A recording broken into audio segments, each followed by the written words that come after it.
זה טעים. טעים סופגניות? אמרתי לך שכאלה הם כן. בטח הן סוכריות. ושלי מלא בוויסקי.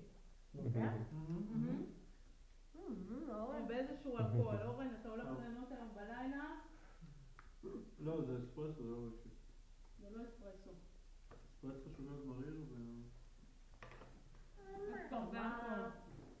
מה של הגדולים? זה מאוד טעים.